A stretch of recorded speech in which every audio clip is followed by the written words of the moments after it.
Is You're this coming listening through to all right, chat room, Man by the Plays way? with Levels. Yes, look at me riding the levels like a proper DJ and shit.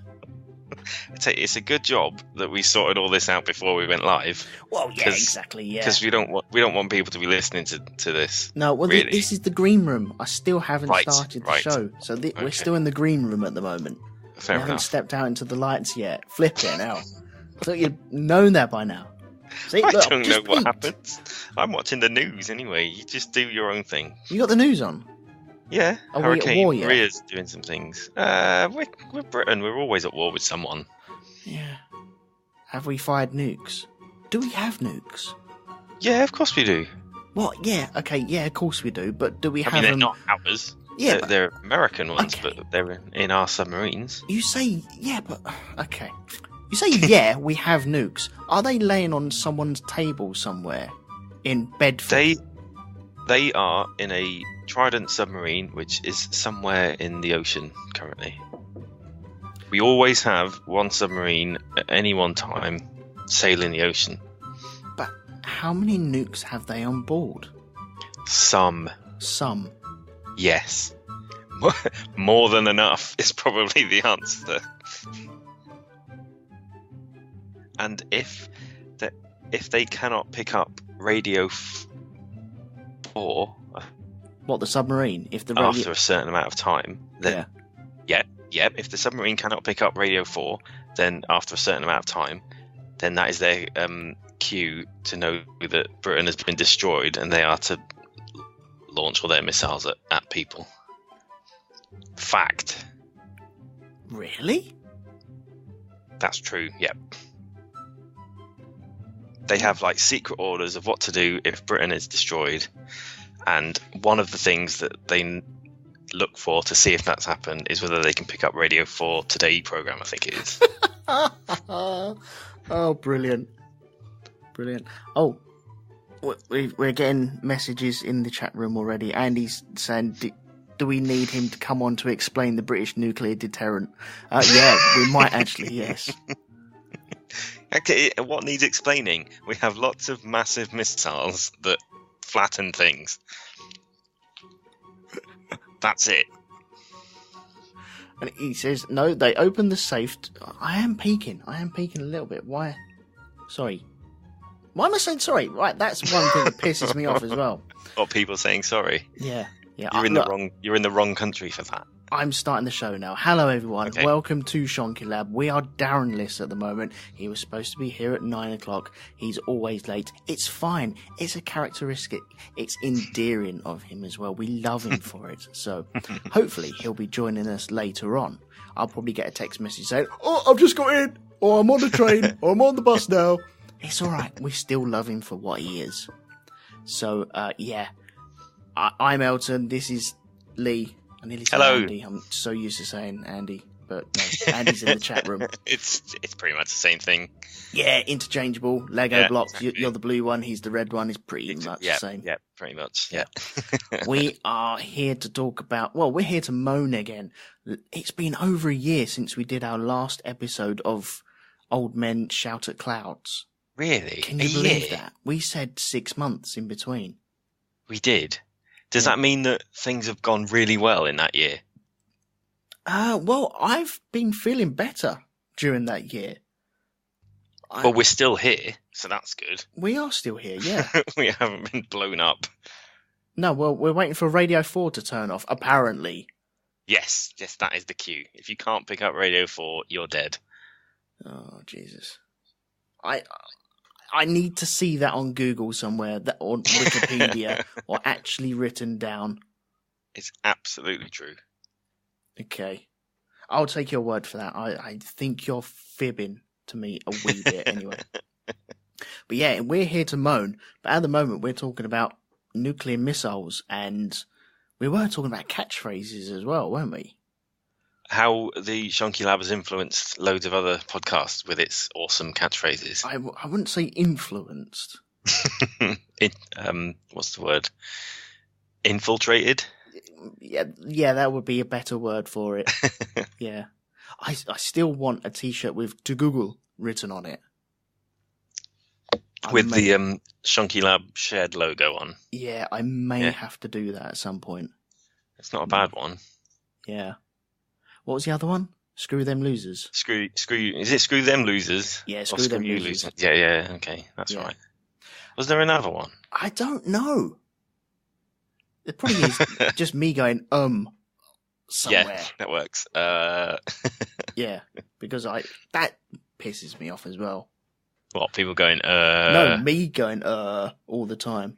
Do you do it? There we go. See, just did it then. Flipping hell.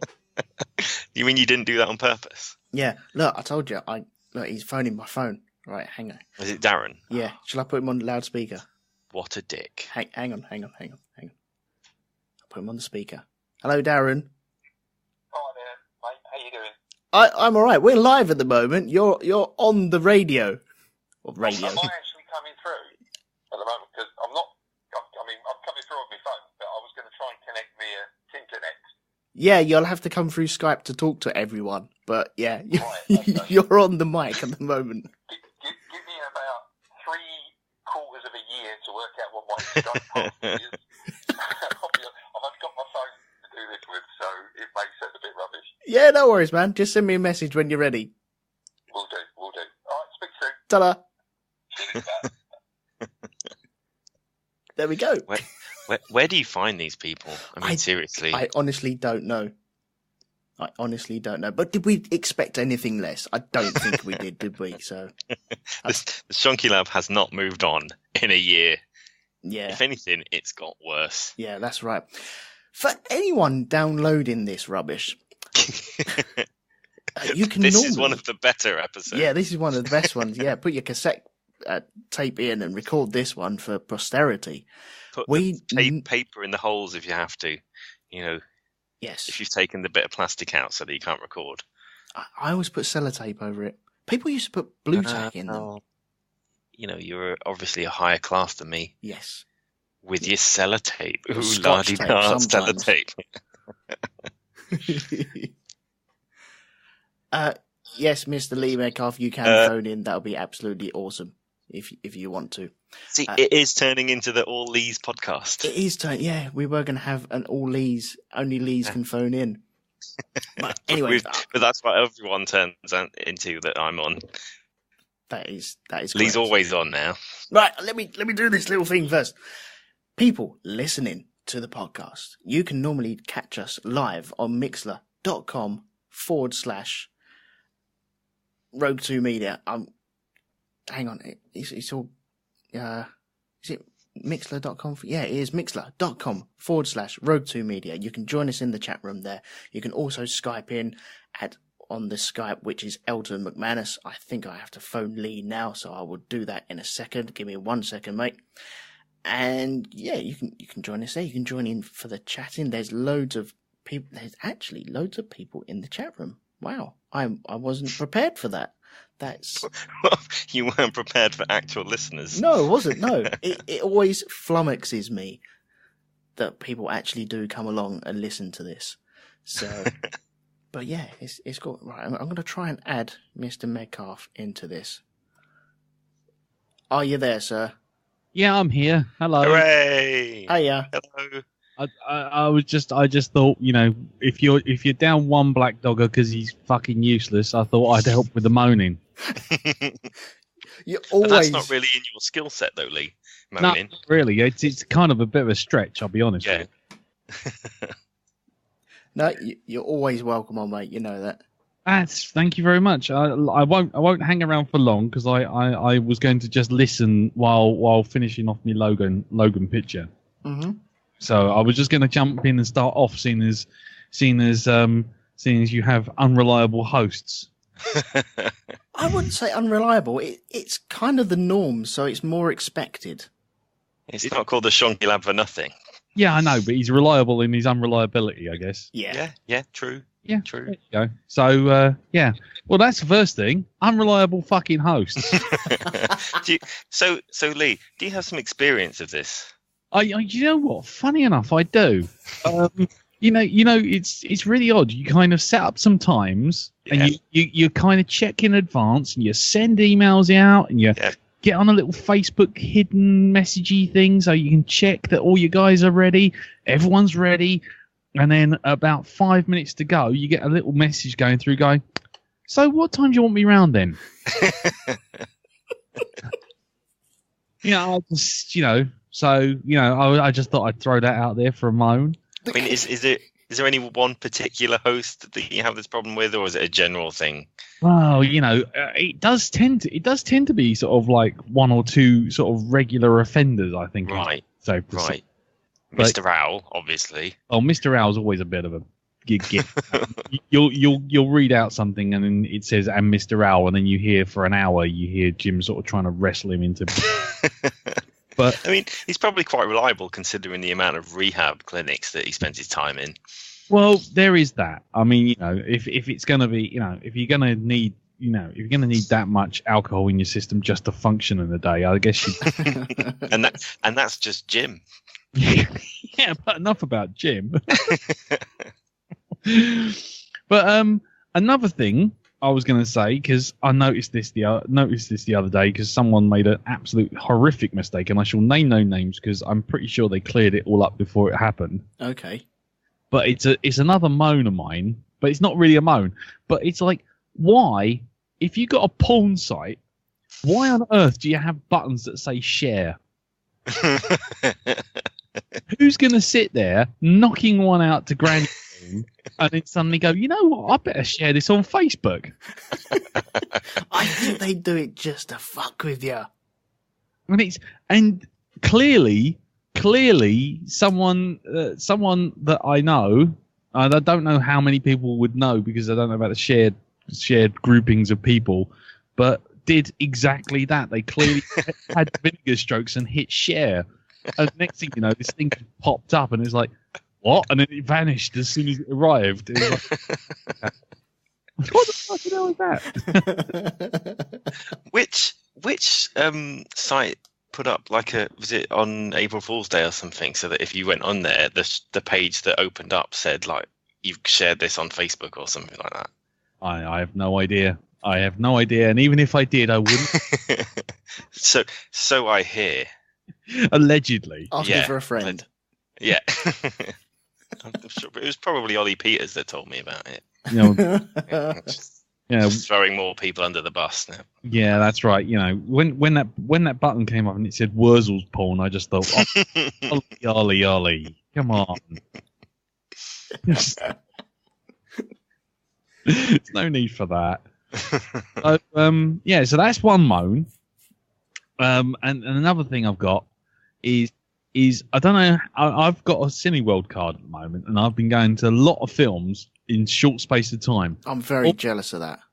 Well, it's been pretty good so far. The hit rate's been fairly good, but I was going to say there's an advert for BT which involves a fucking budgerigar doing, and a little cute girl goes, "This is Buddy. Buddy's going to do a little trick for you," and then the budgie just like fucks off, and then this twinkly little music plays, and you keep cutting back to the granddad watching the Skype video call, and the kid's running around chasing after the budgerigar, and eventually it lands and does a little trick, and then the girl goes, "I love Buddy," and then the granddad, for no apparent reason whatsoever, goes, "Oh, you're welcome, my love." You're like, what the fuck was all that about?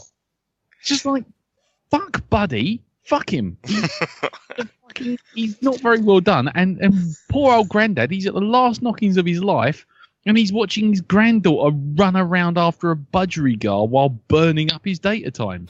Was the problem here people smiling and being happy? Yeah, and cute animals. Why? There's no need for it, is there? It simply isn't. There's no need to have cute animals and cute children and an old person all watching a fucking untrained budgerigar go around the house while music goes ting ding ding ding ding ding ding ding. So what film was it that you're going to watch? Well, that was one. It? Yeah, it was actually. and then Mother. It was on for Mother as well. Right. Okay. Like except it got played 3 times at Mother. They couldn't wait for people to just turn up, or it was part of the psychological torture of the film. So is the gripe that particular advert, or is it just that cinemas show far too many adverts? Well, it's that particular advert in particular, but also there's another one which is to do with the Halifax in general. You know the Halifax? Yeah. They've been doing all these things with, like, you know, Top Cat trying to get a mortgage. Oh, yes. Yeah, Oh, they got the Hanna-Barbera stuff, haven't they? That's right. And then in the cinema, they do a version in the cinema where they do outtakes, and they think it's funny. Of the Top Cat one? Well, no, they're doing one with Scooby-Doo at the moment. Okay.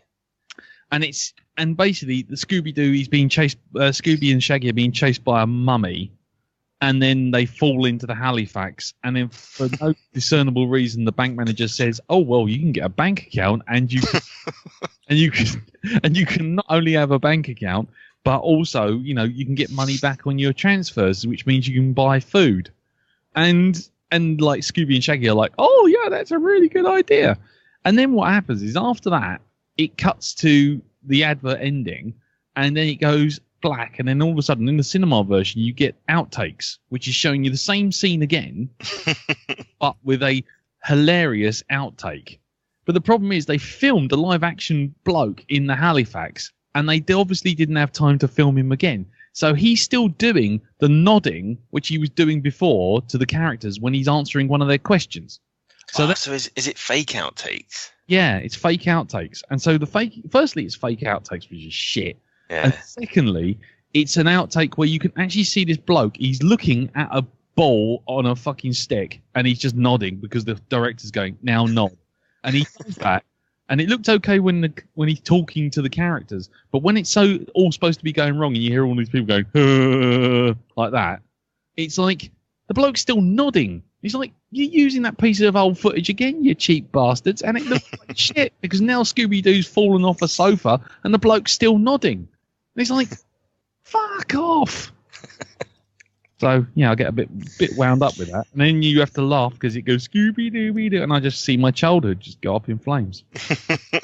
See, the Cineworld near me doesn't do that many adverts. They do a lot of film trailers.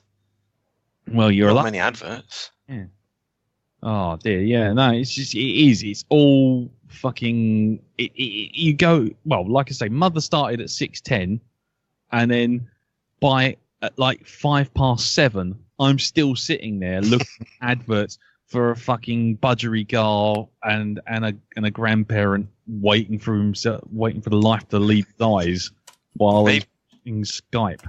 Maybe that's it then, because I give Southampton Cineworld about 15-20 minutes from their start time before I actually go in. Yeah, no. That's probably why I haven't seen this work of genius. Well, yeah, it's been on telly. The Buddy one's been on telly. I love Buddy. Fuck off. Right, 1 second. I'm just going to add Darren to this. Oh, I'm off. Oh, that's going to make things better, isn't it?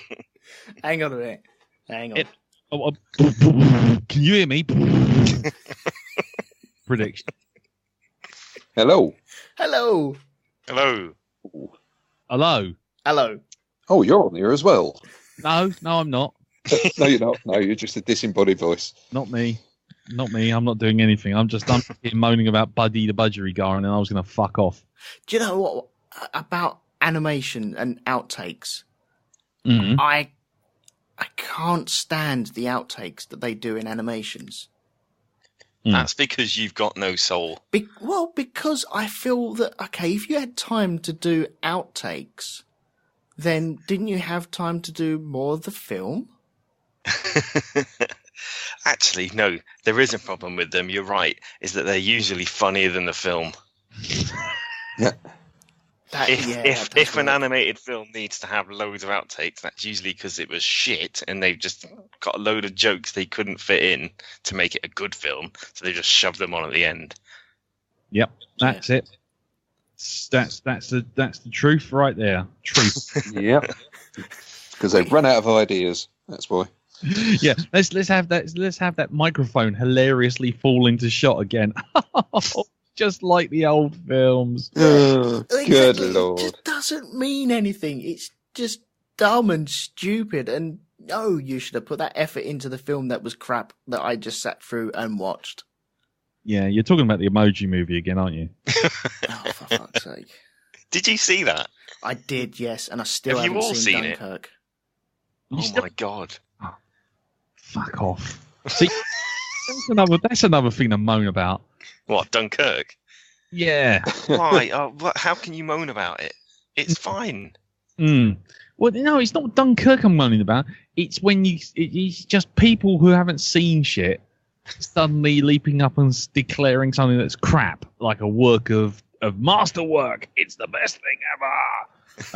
Like, really? Oh right, okay. So you think the best movie ever is a film with, I don't know, fucking Adam Sandler and sort of that fat bloke from Paul Blart Mall Cop, and you sit there going, right, and then you go, have you seen like the Godfather or no I haven't, but there's no time. There's loads of Adam Sandler films. So many Adam Sandler films. Yeah. So anyway, I just was finding out the moment about that. Really? Fucking Buddy the BT budgery guy can go fuck himself. Whatever happened to him though? Who, Adam Sandler? No, the BT budgie thing. It's there. But is that the real one that was from the adverts in the 80s? Probably not. Probably not. Dead. Sorry to tell you this, Elton, but he's probably dead. To break it to you, but budgies live about 5 to 10 years, not 30 to 40. 15 if they have a really posh bit of cuttlefish. Yeah, if they got a really impressive mirror to sort of keep them sitting there like. I'm just surprised. I'm reminded of cuttlefish with birds.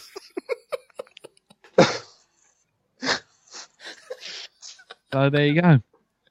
I have no idea who this budgie is or why he's having so much sort of like, stuff levelled at him. I'm pretty sure he must have been a bit of a git in his time. Have you not seen this fucking thing, Dal?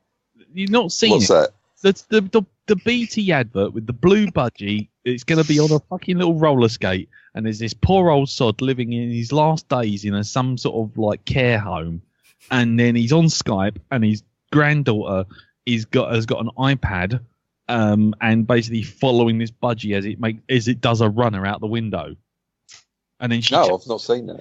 He sounds like a bit of a git. He is a git, and then he lands, and he does the fucking trick, which is just standing on a rolling skateboard. And he does it, goes down there, and then you get this really, it makes you almost want to fucking get an insulin shot. It's that saccharine. The girl goes, oh, I love Buddy. And there's this budgery guy on her shoulder, clearly pecking at some cuttlefish behind her ear. In the bird's defence, I don't think you, Lee, could stand on a moving skateboard. Well, in fairness, my skills with a skateboard are equal to that of a budgie. Can I just ask? Okay, as the girl speaking, is the bird actually pecking at the back? Yeah. Yeah, because that's not a cuttlefish, mate. That's bits of her brain. Okay, the budgie's working the girl from behind. That's what it's. It sounds a bit dodgy, I know, but it's not that kind of working. No, not that kind of working girl. Not with a small. It's like. No, it's like the fucking Wizard of Oz. Pay no attention to the budgery guard behind the curtain. Yeah, but then at the end she goes, "I love Buddy," and then the fucking old bloke clearly watched like whole percentages of his life disappear while she scrambles around the house. Goes, "That's okay, my beautiful girl." It's like I'd just be sitting there going, "Do you know how long I've got left to live?" Wasted it on this bird. Not long enough. No, it's the budgie, mate. Have you never had somebody hack your Facebook account? As in, like, when you've gone to the loo, somebody takes your phone in and they put in things like, I'm a Justin Bieber fan or something like that, and then puts it up on your wall. It's that. It's like Facebook hacking, except it's brain hacking. Right. Okay.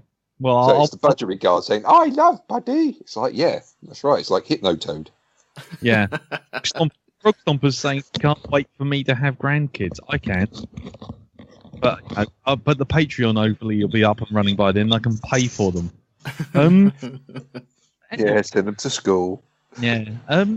That's it, really. That's all I got to moan about at the moment. Oh, except for, hold on, in the fucking office, in the office where I work right now, someone has got this weird fucking fetish for getting hold of coffee. We got a coffee machine that brews coffee in the old sort of big old jug, and they pour out the coffee till there's about half a millimetre of coffee left in the jug, and then they put it back on the heater and then fuck off. So you come back in, and not only do you not have any coffee, but what you've now got is a thick layer of bitumen on a burnt glass. And it feels like it's about a second away from bursting into flames. And I'm sitting there sort of going, fucking cunt, as I'm trying to fucking scrape this fucking toffee off the bottom of the fucking bowl. Every fucking day. And then I leave it. And you know what? Yesterday, I left it. I thought, you know what? I'm going to leave this. Fuck helping any of those Aaron suit wearing jumper bastards. Fuck them. And I thought, right, bollocks, I'll leave it. And I left it. And do you know what? It stayed there all day. Of course it does. And then I came back 4 o'clock. I thought, fuck it, I need some coffee. I scraped the fucking thing down, which had now turned into powder. It was that burnt. It turned into powder. I put a pot of coffee in there. I went to the loo. It was pouring coffee out when I went to the loo. Came back. Half the jug had gone within a minute. By the time I got back to the loo, the jug had basically gone down by half. And with that, they've won. Because they were one for me. You know what you need to do? You need to rig a small explosive to the actual coffee pot. Put gravy in you there. Can have it.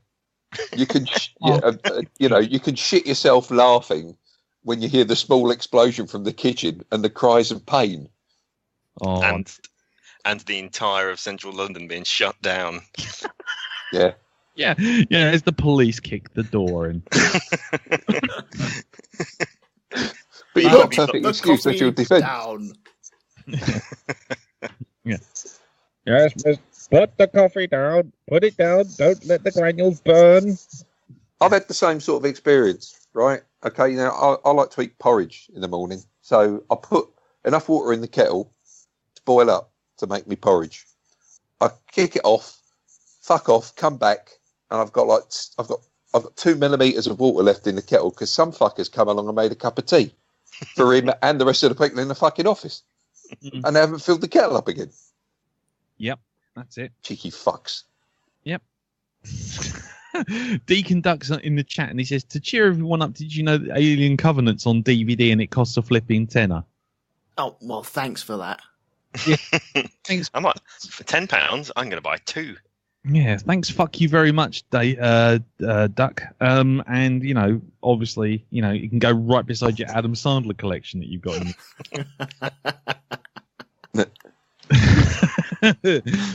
Anyway, right, that's it now. I'm going to go off and doodle and listen to you lot moan, but I might come back later. Okay, yeah. But how is your picture coming along, by the way?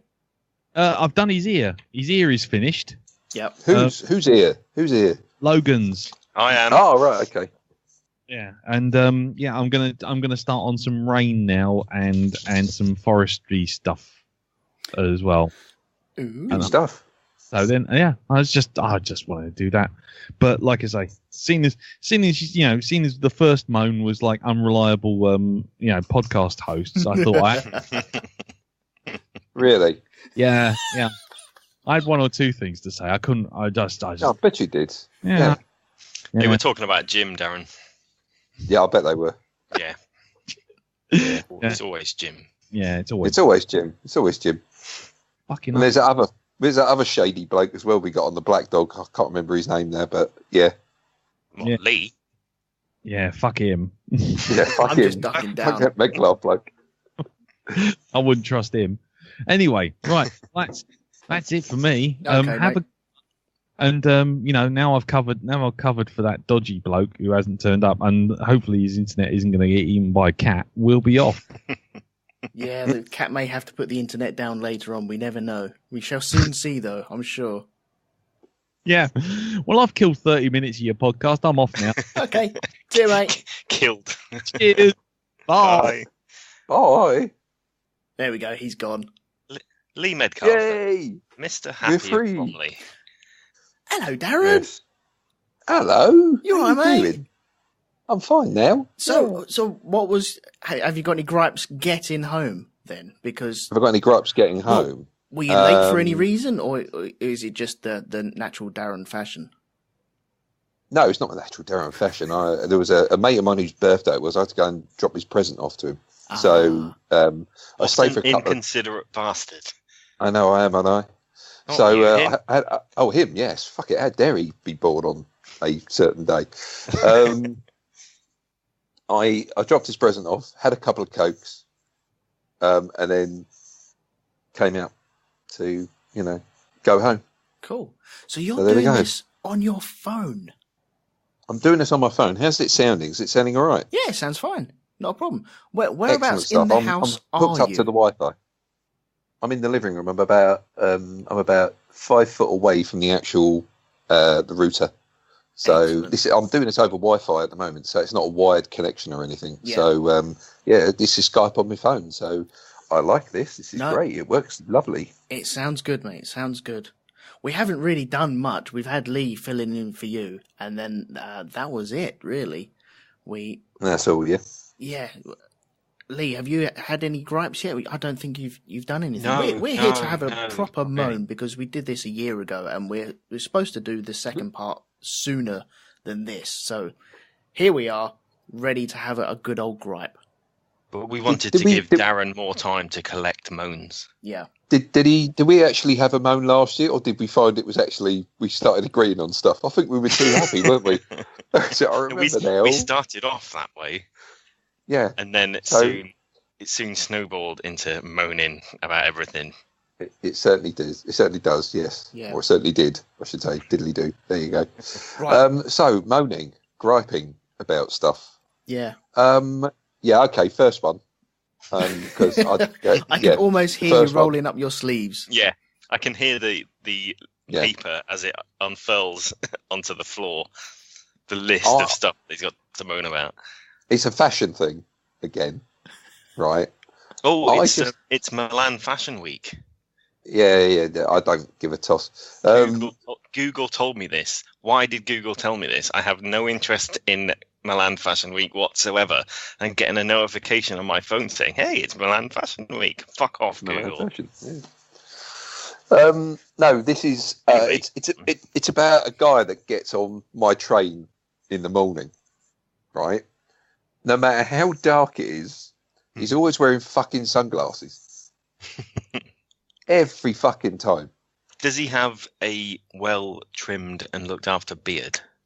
He's trying to go for that that sort of like. So in fact, he actually had a Jacques Chirac book in his hand. He got on as well. So he's probably the sort of person that watches a lot of old black and white French movies. Would he approve of being served chips and they'd have to be sweet potato chips as well? They couldn't just be normal ones. Yeah, but you'd have to serve them with subtitles, because anything without subtitles is it's actually Sorry. classed as a lesser film. Would he like to be served pommes frites in a bucket? Pommes frites, yes, them he as would, well. Yeah, yes. So Pommes frites in a yeah, buckwheat. he just stands there. He doesn't read the book. He's not reading the book. He's standing there with his sunglasses on, looking disaffected out of a window while Does he's holding he sigh the occasionally? book. I think so. It's Does like, he go- I'm waiting for him to put the back of his hand against his forehead and, oh, woe is me. This sounds like a My life. Constable painting. It does, doesn't it? I mean, if you just shorten the word constable, okay, that's the sort of painting it is. That's weird. Why would you do that? So, I don't know. so is it the sunglasses that bug you, or the book, or the whole thing? Because maybe he's a multi-million artist. I don't know. Maybe he's a rock god. I'll tell you, Where does he get on the train? He gets on the train and stands right in front of me because I stand in the doorway. He gets on at fucking Blackheath. There we go. That's enough. That will tell you a lot. He might be a rich artist then. Well, I'll tell you what he did this morning, right? And what I can't get my head around, right, is fashion that doesn't make any sense whatsoever. He gets on. He's got this big, thick bomber jacket on, right? Leather bomber jacket. It actually looks quite nice. And then I look down, and he's got a pair of linen trousers that are halfway up the calf of his fucking leg, and it's like, and he's wearing espadrilles or something. And it's just, why did you bother putting on the big fucking coat? If you're that cold, then surely you must be freezing down there. You're wearing a sheet of paper, you twat. You know, what is the point? What is the point of you? I don't understand. You make no sense. There is no logic to your dress sense. In You the should chat, ask him we this have tomorrow morning. in the chat room we have Drew and Jack saying maybe he's blind. No. Well, maybe he is. Well, maybe But he's just got... he'd still feel the cold. He'd still know to put some jeans on. Why would he have a book? Maybe he can't... Hey, listen, maybe he can't afford his electricity bill because that's why he gets dressed in the fucking dark. So, there you go. But he's not reading the book, Elton, remember? He's just holding it. It's just for effect, is it? And sighing. Maybe he thinks his sunglasses are actually his proper reading glasses, and he walks out the door and goes, oh, fuck, I put the wrong ones on. And it's every morning. He's like, oh, guess me every time. And he's too ashamed or too cool to turn around and walk back in. Can't go then back everybody now. will know that he's fucked up. Yeah, so I've got to go. Is that why? Maybe he wears this big jacket because he's got his sunglasses on and he keeps thinking, oh, it's dull again. Maybe he picks up the wrong book every morning. Maybe he picks up the wrong book. Maybe he's picking up the big ABC book of crayon colouring or something. That's what he's going for. But he picks up the Jacques Chirac book. It's like, fuck, I can't colour this in. Jack says it's Braille. There we go. It's Braille. Yeah. Can you colour in Braille? I don't know. Can you? It'd be really difficult to stay within the lines, I think. Are you going to tell me he can feel colours? He's so cool, he can feel colours. As long as it's black. Can he taste sound as well? I'm really liking the flavour of your tune there, mate. Whoa. Yeah, wow. It's really getting me juices flowing, that is. Wait, okay, you talking about clothing, it just triggered something in my mind. But bearing in mind, guys, people that are listening to this on the podcast and live, I have no reference of what we spoke about last time. So if we tread over old ground, I'm very sorry and tough. So I think we've immediately gone at hipsters. Yeah, I'm pretty sure we did this last time. Sort of. Yeah. But anyway, the clothing thing. Indoor clothing outside really bugs me. Indoor clothing outside? Yes. Have you seen these people that walk around? They go to the shop in their fucking dressing gown and a pair of slippers and pajamas. Yeah. That annoys the fuck out of me. It's like, make a fucking effort, you lazy fucks. There used to be, when I used to live around the corner from you, Darren, there used to be a lady who, when I was on the bus going down Swingate Lane, there was a lady who used to run. There used to be a corner shop on my road, and she used to run down the road in just her towel. And she had two towels, one around her body and one around her head. And she did that every morning down Swingate Lane. Why? Is it just to dry off really quickly? Maybe, but it didn't matter what weather it was. It's like she's always forgotten her paper. Maybe she's Welling's one and only superhero. Maybe that's it. Possibly. Towel girl. Yeah. With a I don't know, sort of like a Wonder Woman type character. I don't know. What can we call her? Toweling Tina. That is the best that Welling can do for a superhero. Yeah, it is. It's a woman who's got a towel she's put on her head and a towel she's wrapped around her body. It's like this is real kind of cheap costuming here. Alan Wilby in the chat room says people in petrol stations in onesies. Oh man. Right, I particularly hate onesies. I haven't got a problem with people wearing onesies because they seem to have died out of fashion now. It was a thing to have, wasn't it? I have one. Yeah, it was, yeah. It doesn't surprise me. You keep it indoors. You keep it indoors, though. I wear mine in the winter when it's cold. But I've seen dads and mums picking their kids up from school in onesies. One particular man wore a Batman one as well. Now, wearing a onesie does not make one Batman. How do you know? Okay, he left his Batmobile at home.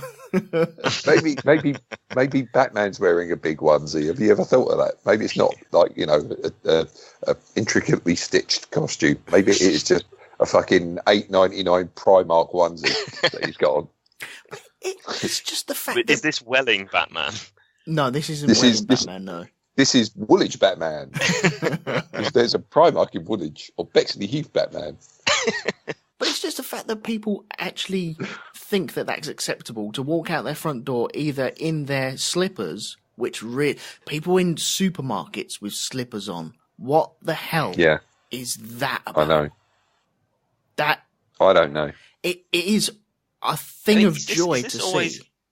Is this always in the morning, or do you get it throughout the day? This is all day. I've seen people shopping in supermarkets all day with their slippers on, and it's one of them. Oh, there's a person with their slippers on, and then it's all the realization of anger comes over me. Like, okay, why have you got your slippers on?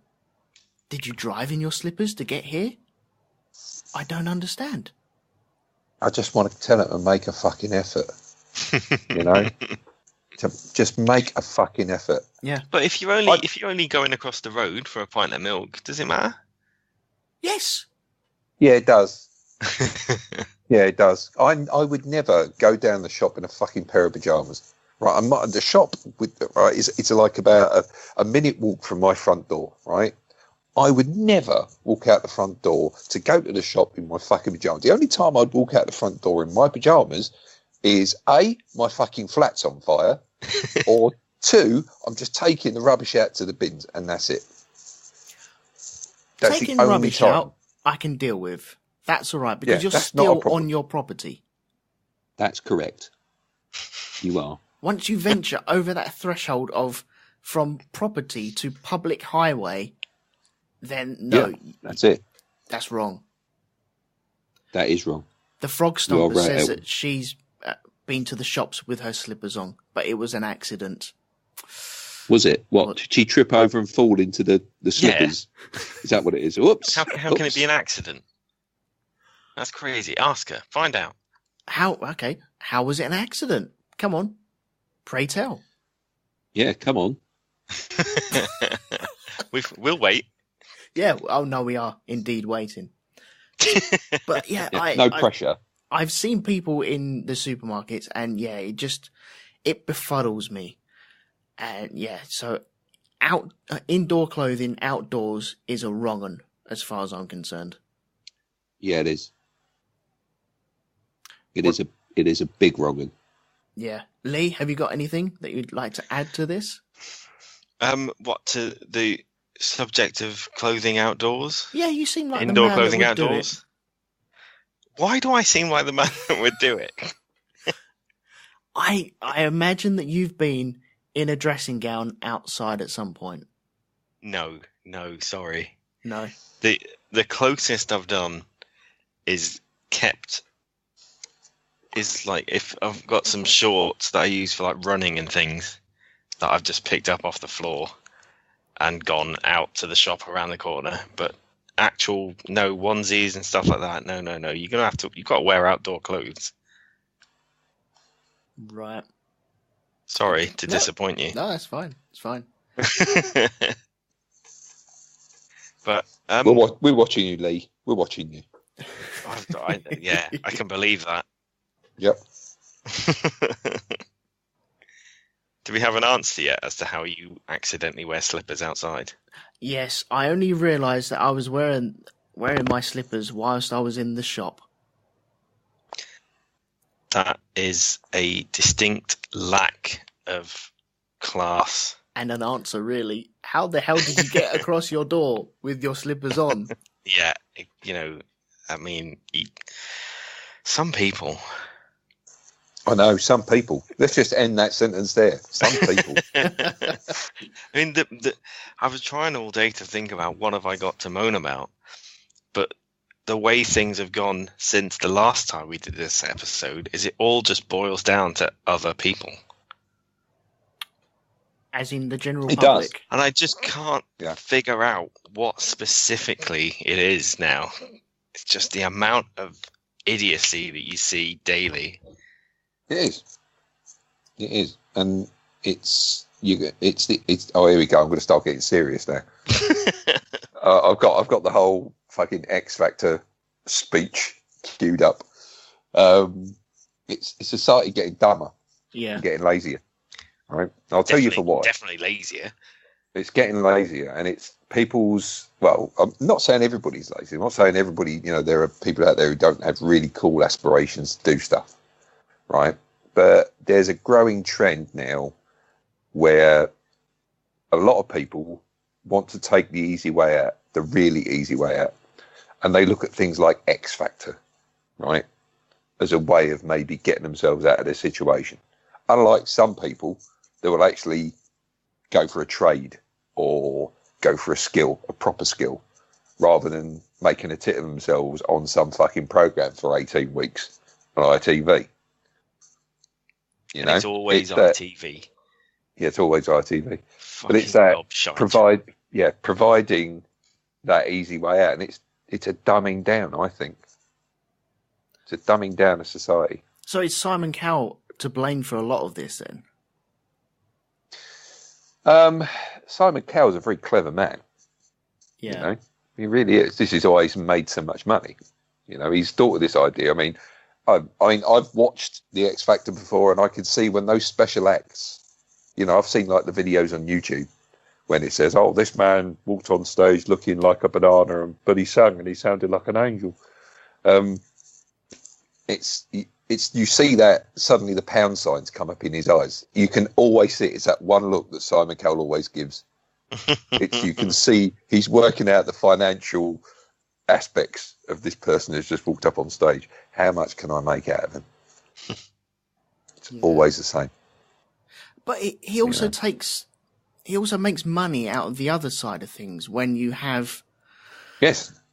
Well, here we go. Let's take how every year there's this campaign to stop the latest X Factor record from getting to number one at Christmas. Yeah. Yep. Right now, it was a couple of Christmases ago. And I'm not sure how true this is, but if this is actually completely 100% true, then I am not surprised. Doesn't surprise me at all. It didn't matter what happened. Simon Cowell still wins because there was I think it was Hallelujah. It was Alexandra something or other, Burke, I think her name is. Yeah. She was a winner one year, and she came out with Hallelujah, and there was this big campaign to get Killing in the Name Of by Rage Against the Machine as a number one. Yeah. And apparently the money from that would have gone to Cowell anyway, because something about rights or something like that. I can't remember. The rights to that. Yeah, it was either that record or it was something else. But yeah, it was found out that he actually had his finger in that pie as well. So it's. But that always happens with those kind of campaigns, though, doesn't it? I mean, you get like, what was the one about the masks? What's the comic book adaptation, The Guy in the Mask? That's funny. That is because you've got when they had the big riots in London. Yes, and they had a lot of people. I said when it was the takeover London a few years ago. Yeah. The sort of like the disaffected people moved into the centre of the city, and basically there were all kinds of people there. It was it actually was quite a good atmosphere. Yeah. We were all told to come in jeans and trainers and stuff that day, so we didn't look like people who worked in IT in a bank. Yeah. And it kind of was like a big festival. I remember walking out of work, and it was actually not a bad night. There were some arseholes there. There really were. I mean, there were some fucking great big arseholes in that crowd. They've gone. Who had gone so far left, they'd gone right. That happens all the time these days as well. What's that? People going so far left, they've gone right. Oh yes, yeah. There is that a lot now. But anyway, you see that a lot in the news. Yeah. Yeah. So it's the whole protesting. They were wearing those masks, the V for Vendetta masks. That's and it. They were using that. They were using that to protest against things like big finance and multi corporations and stuff like this. Yeah. When they're actually buying something that's actually feeding the machine that they're trying to fight against. All these corporations thinking, "Oh, brilliant! We can market this." Yeah, it's not like they made those masks themselves. They've got it at the Forbidden Planet. Yeah, they've got it at Forbidden Planet and paid $6.99 to DC Comics. Yeah, right, to buy that mask. So you've just fed another big corporate machine. You fucking knobs. Why not just make your own one? Paper mache. Come on now, it's simple. That would have been better, wouldn't it? It would have been. And creepier. People make their own masks. Yeah, and creepier.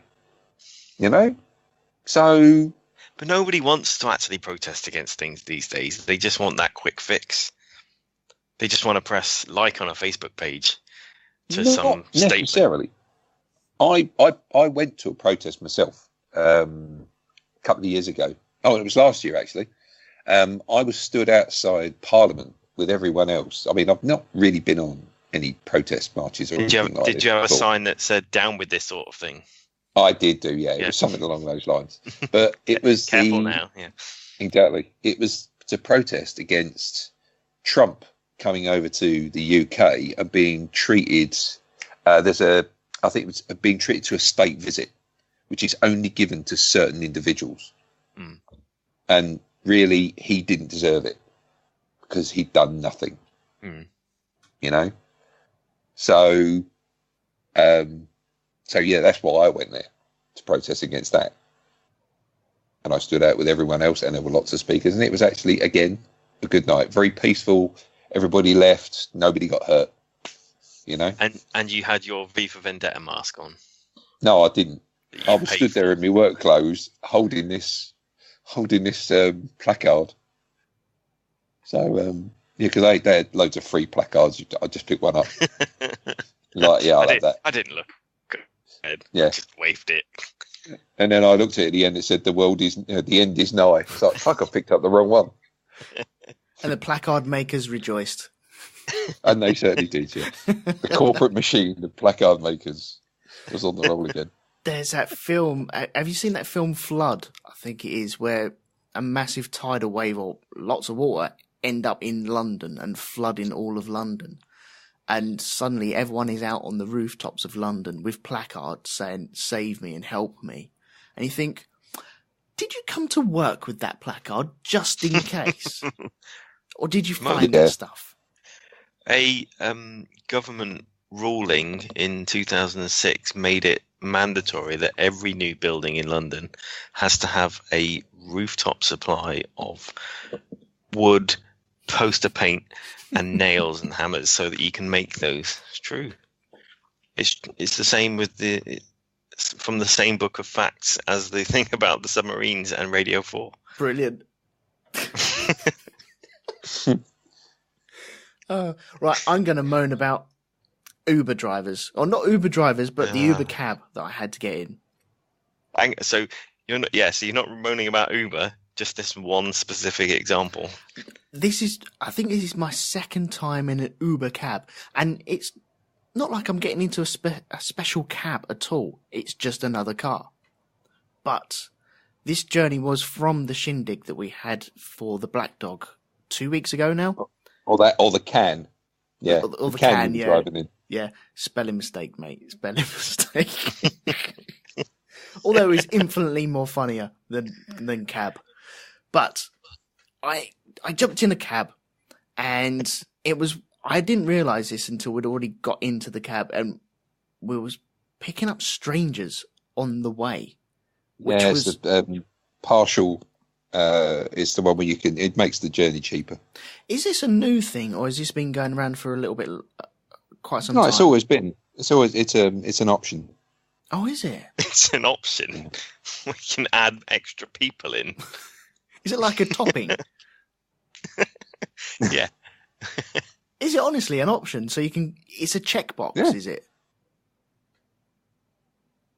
Yeah, it is when you book the cab. Yeah. Oh wow! Hang on. Does this mean that Laura checked that box without consulting you? Yeah. Yeah. Oh, yeah. That was. She said, "Are you getting a cab, or would you like to get a cab?" I went, okay, yeah, why not? She didn't say, "Would you like to get a cab with complete strangers?" No, that was not an option. I didn't have any tick boxes to actually tick. It was just outrageous. a case of jump in there. Well, I didn't mind. And we, you were very brave, Elton. I was very brave indeed. Yeah. I had my big face on. What, like the size of a dinner plate? Did you have that one on? Like, Well, nobody has dinner plates anymore, Darren. It's just a block of wood. A slate. It's London's other superhero, Plate Face. Anyway, we was in this cab, and it was designated we got to go pick people up because we're going back to Welling, and these two people wanted to go back to Lewisham. And so we were diverted, picked these two people up, and they got in. They're younger than both of us. And it was, hello, what do we do? You're strangers, and we're strangers, and that's, okay, we'll go with it. And they got in, and were like, we wanted to try something different and get a cab with strangers. And so... And then is that when the Marvin Gaye started kicking in? You're like... Elton's sort of terrified little face at the back window as he pulls away from the shindig. Banging like... clawing at the window. Let me out! I look like Garfield stuck to the window. Yeah. In fact, Laura's not very far from me now. Yeah. Yeah.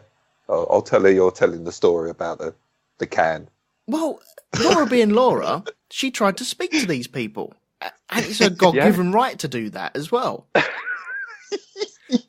And I was sat there, and I'm not very good at that sort of chit-chat, and so I was just going to go along with it, and I was a little bit drunk as well. Let me see if I can get hold of her. Laura? Oh, I think she's busy. Never mind. So was it like this sort of young couple, and was it you on the back seat, Elton? Yeah, that's right, yeah. With this young couple sort of making out with each other. No, they weren't making out, no. And you pressed as hard as you can against the window, just staring out of the window, trying to not look at what was going on. Did you secretly cop a look though? No, I didn't. No, they weren't doing anything. They were just sat there in silence. And really? Well, Laura was trying to talk to them, and I bet one of the four of you asked the driver if he'd been busy that night. Oh no, I would never do that. I bet you did, but one of you did. Has anybody got into your cab naked? Do you like gladiator films? Oh dear. But it was just a very uncomfortable ride with these people I bet it was. trying out this thing that they wanted to do with strangers and yet not interacting with the strangers. And so there are sat some there. parties that are like that, you know. Sorry? I said there are some parties that are like that. Yeah. Oh, hold on. I think Laura's coming out. Hold on. Laura, that Elton's just telling the story about the cab ride you took home from the shindig with the couple. Do you have a comment you would like to make on that? They were interesting. Yeah. Can you hear this? Can you actually? Not really, no. You can't? All right, that's not a problem. So they were interesting. They were interesting. They were interesting, yes.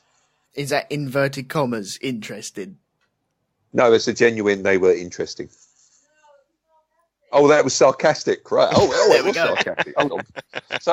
So, like, they were a bit boring then? Yes, they were boring. There you go, ladies and gentlemen. The official word is they was boring in it. Do you think there's another podcast going on right now with this couple talking about these two weirdos? I think that there is, but it's inside their heads. That's what it is. Well, they sat like robots. Yeah, they're probably polishing their axes as we speak. Yeah, it's probably they might have been sex bots, maybe. Oh, yes. They could have been. They might have been on a secret mission to have sex. Not with each other, because that would be just be weird. That would be a massive waste of the technology, really, wouldn't it?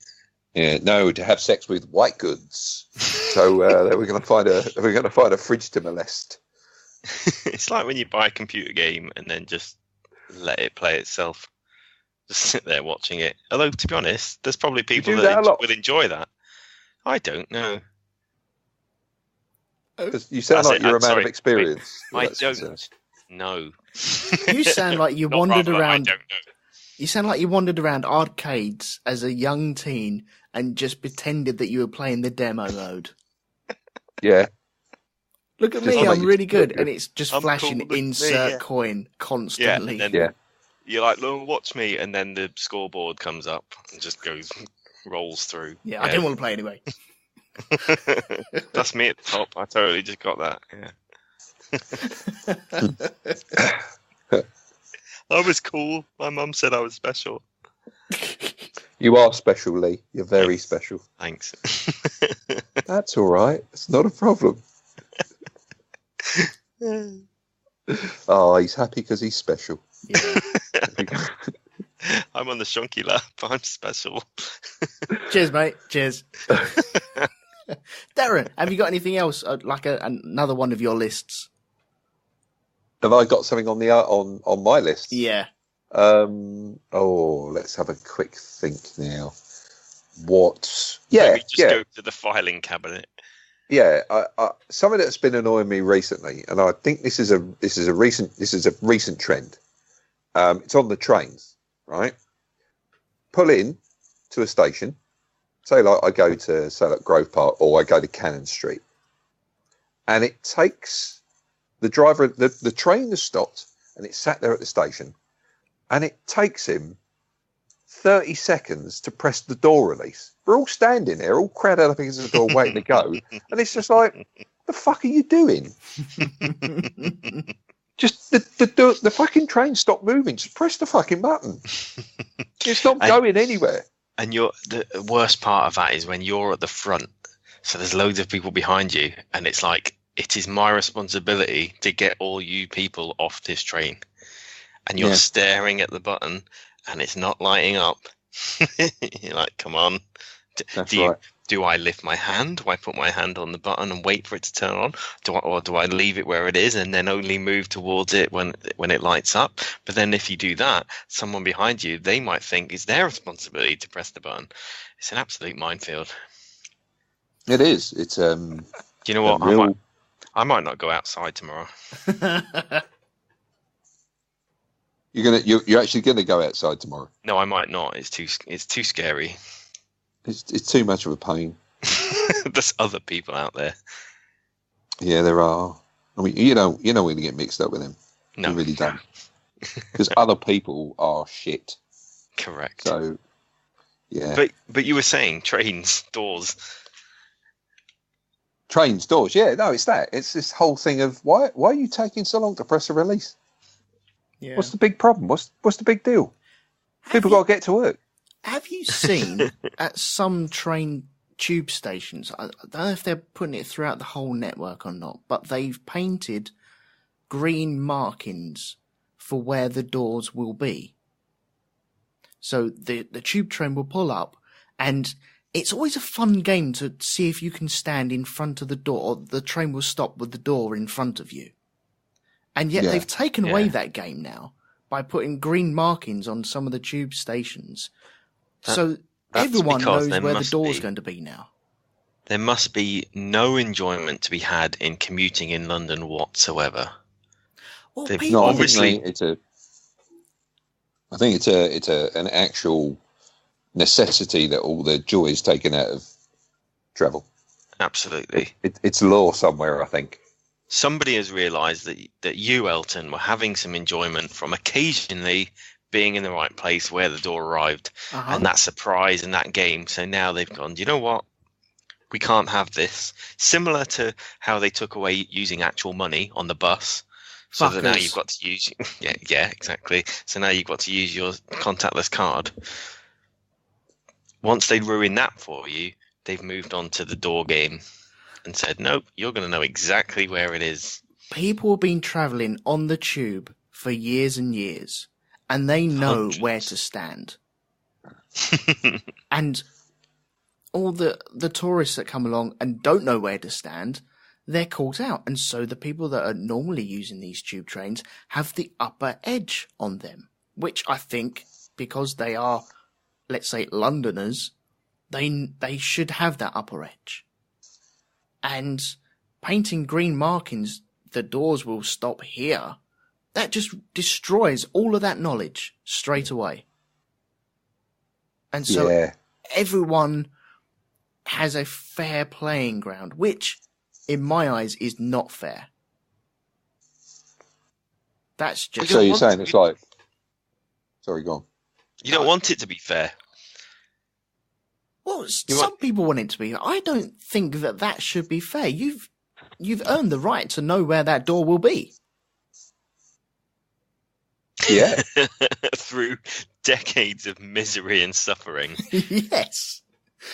And now anyone can just rock up and get on the train when they want to. How dare they?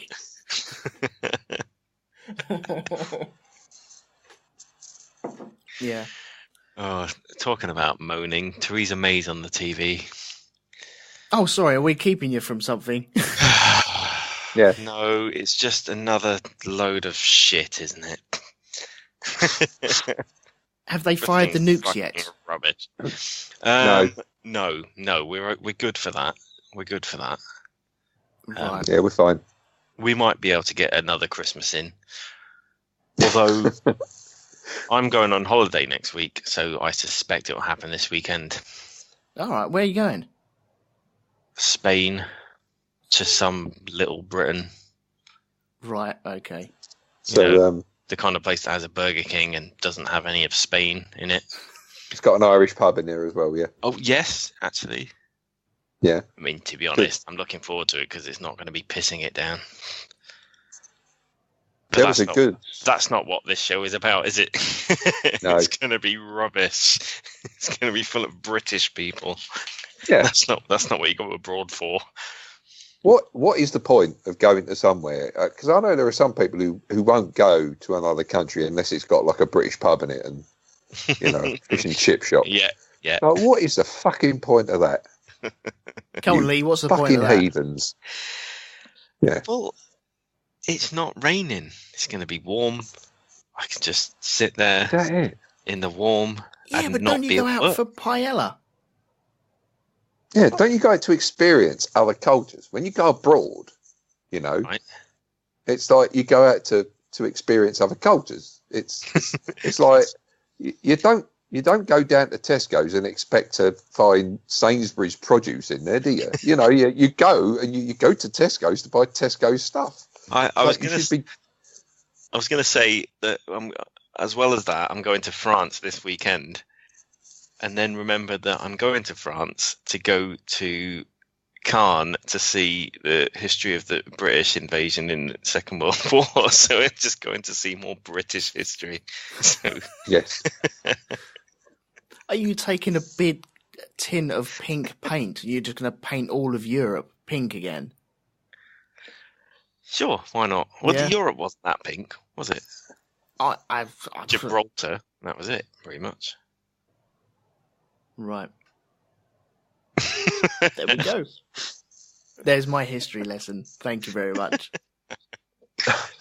But yeah, Spain. It's So, right, if you get a McDonald's over there, you're dead to me. But there's a Burger King, not a McDonald's. Oh, Jesus Christ.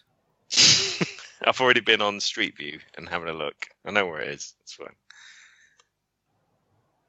Oh, you disgust me. You really do. You really do disgust me. You've got to go out and You're a disappointment, Lee. But it's not going to be at work. That is the benefit of this. It's nothing to do with where I'm going. It's where I'm not going to be. Right. Not at work with colleagues who are fucking useless. That's not true. Is that because they listen? Well, Lee, as a little surprise, we've actually got them as guests on this podcast. Say hello to Lee's work friends. Hello. Oh, they all seem to have gone. I did hear somebody mention something about a P45 on the way out, though. It wouldn't be the first time. Yeah. So go on, Darren. Sorry, go on. Sorry, mate. I was going to say, so what else are we going to moan about now? Well, I'm going to moan about people who have more ambition than substance. Okay, what do you mean by that? It's when Tread you're very trying carefully, to because you are on the Shonky Lab here, by the way. I'm treading Yeah. very. Are you saying that you've got more ambition than substance, Elton? Well, some would say that, yeah. You know, when you're trying to do something, particularly in job environments, and people just create more problems for you by trying to run too fast, trying to do something like amazing and make a name for themselves. So it's like, okay, the task is we need to take this circular block and put it in that circular hole. And you think, okay, I'm going to pick up this block and I'm going to put it in that hole. Task done. Yeah. But their idea is, why don't we take this hole and put it on a mountain with fireworks and streamers and other amazing things, and then tell everyone that that person did this thing, and everyone will think I'm brilliant. Yes, but have we put the circular thing in the hole at the end of all this? No. That's what she That said. doesn't matter. Yeah, but that doesn't matter because it's on the mountain and it's I amazing. couldn't resist that. Well, thank you for that. Any questions? I have no idea what the fuck you were talking about. I really don't. But I'm enjoying not understanding. I'm trying to tread very carefully because it's just something that's annoyed me specifically. But what? Just come out and say it plain straight. Come on. Is this people trying to overcomplicate stuff? Yeah, that works. That's good. For no reason other than just self-promotion. Yes. Yeah, we get that a lot in our work. Yeah. People making new systems up that are supposed to be better than the old ones, but invariably the old ones actually work out better than the new ones because they haven't really bloody well thought about what they were doing. No. And then they, as soon as it's, before it's even complete, they've buggered off to something else. Yeah. And you have to try and fix it. Yes. There you go. Project leads or something like that. I don't know. Whatever you want to call them. Yeah, exactly. That is pretty much exactly what I said about putting things in holes.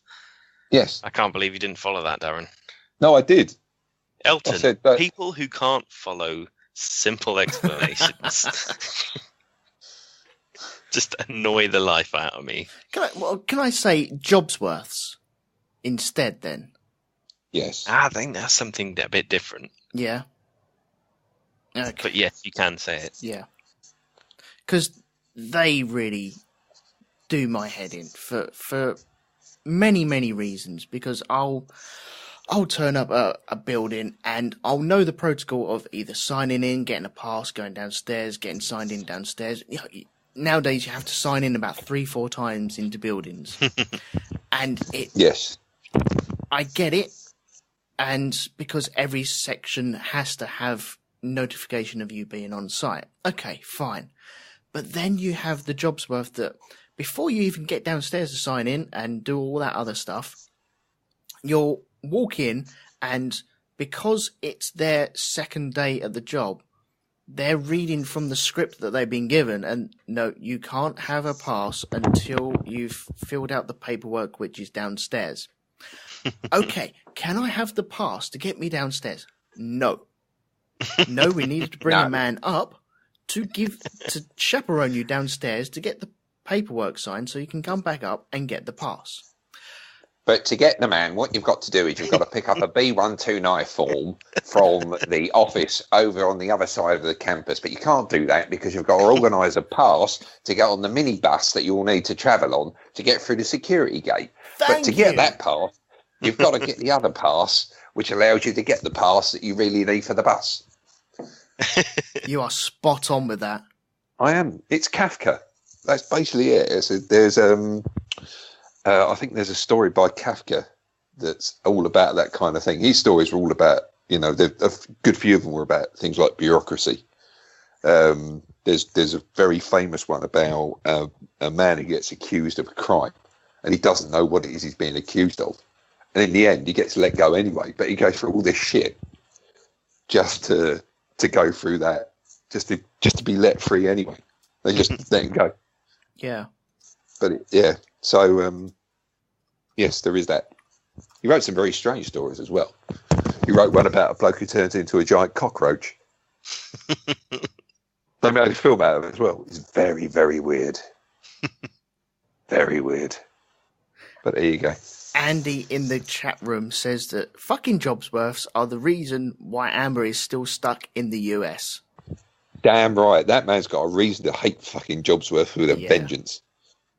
That's a fucking sniper rifle and a bell tower job, that is. I'll tell you that now. Especially in America, yeah. Yeah, there you go. That's that's bad. That was bad. Weren't they in France when that happened? Sorry, Andy, we're just talking behind your back, but in front of you, really. Yeah. I can't remember now. It was something to do with the visa that Amber was on. And they said, don't worry about it, because in 3 months' time, you'll be able to reapply for it. And so they believed them. Now, because the visa that she had that had run out put a tick in a box on a system somewhere. Yeah. And because of that, that nullified the whole 3 month thing. And it was like, well, because we've got a flag on your account to show that your visa ran out or some stuff, you're going to now have to wait something like 18 months before you can actually reapply. Gotcha. And so Amber has been sort of like, I don't know if the word stranded is the right phrase, but she's been stranded in America for I think it's nearly 2 years now. Yep, 2 years. Motherfucker. There he is. He's in. She didn't tick the box that said, are you or have you ever been part of the Nazi Party of Germany? It wasn't that box, was it? Oh, I wish. I mean, which they still have on the forms, apparently, in America when you go in there. As Dan pointed out, it wasn't the problem in America. The problem was with our lovely border force. Now, it might have escaped your notice, but would you believe immigration's become something of a hot topic of recent years? Really? And one of the problems that kind of came out of that was, the government likes to be able to point at its sheets and saying, oh, yes, we're helping to stop immigration and bollocks like that. Yeah. Anyway, so one of the ways they do that is they like to be able to stop students coming into the country because it looks good on their forms. They look at the form and say, oh, look, we've stopped so many illegal immigrants coming to the country. You done bollocks, mate. What you've done is you stopped some students who, I don't know, maybe they were, they picked up a life, they've done there, or they've overstayed on the wrong visa, and you stop them because there's zero work required there whatsoever. So we were coming back from Paris. Amber's student visa had expired, and she was going to start a new course in September. And I'm sorry, everyone on the chat room. I'm going to get fucking sweary in this fucking bit. You go for it. Go for it. Yeah. Anyway, so she'd finished her first student visa, what have you, and she had like 6 months until the next student visa started, because the rules are you can't start a new visa while you're in the country, because fuck knows why. Anyway, so we knew we had to leave the country at the end of her student visa so she could stay as a tourist before applying for the second student visa.